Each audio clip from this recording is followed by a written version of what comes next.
Please kindly click on the red subscribe button below this video and subscribe to our YouTube channel. Thanks, God bless you as you do this.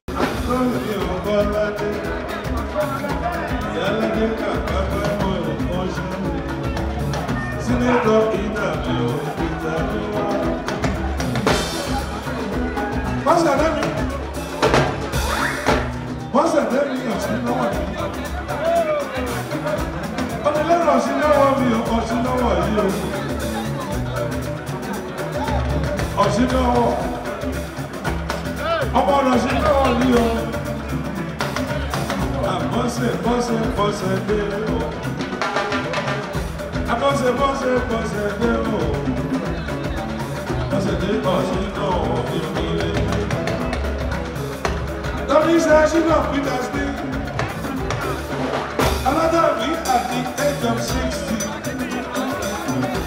Ọkọ̀ Sammy Peters.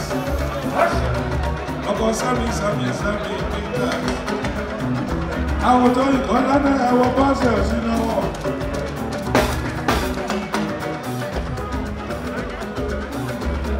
Òyìnbó lẹ́lẹ́kọ́. Àwọn Kristi wà lókòrí. Òyìnbó lẹ́lẹ́kọ́. Bọ́ọ̀sẹ̀. Àwọn Kristi wà lókòrí. Bọ́ọ̀sẹ̀. Àti tó ìkọ́ ọlọ́dẹ́. Ayakayọ̀ lórí ìkọ́nà ìkọ́lé. Lórí ìkọ́lọ́dé ìdílé. Oríkó ìdè wájú wá.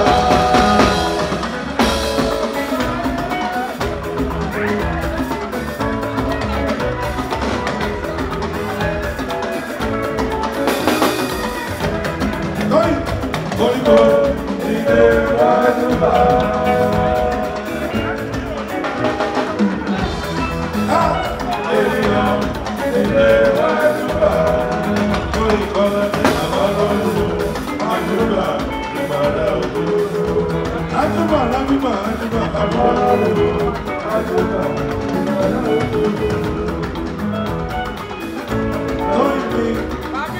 Ìyálàjẹ àpapà. Ìyálàjẹ àpapà.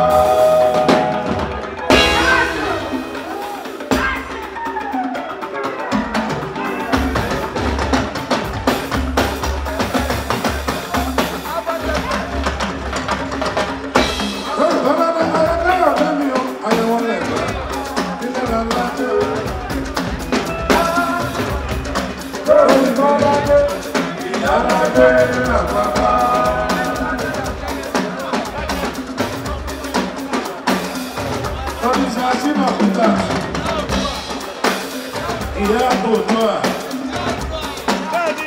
ìyá Oòduà àgbáyé.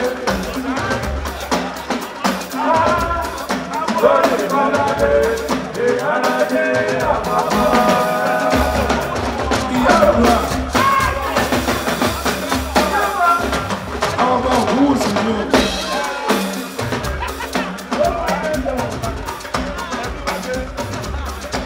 Ìyá Alájẹ àpapá.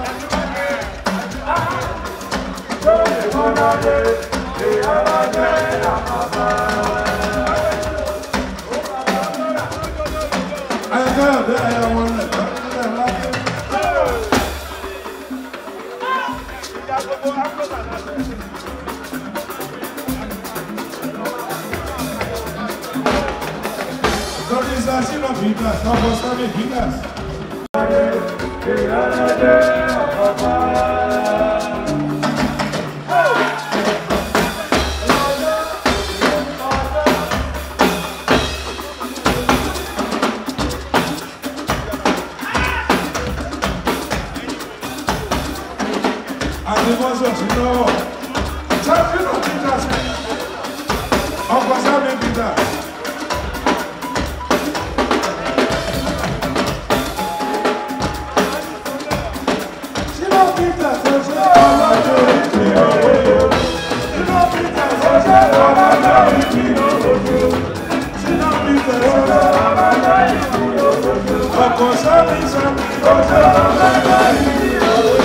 Ọkọ̀ sábì sábì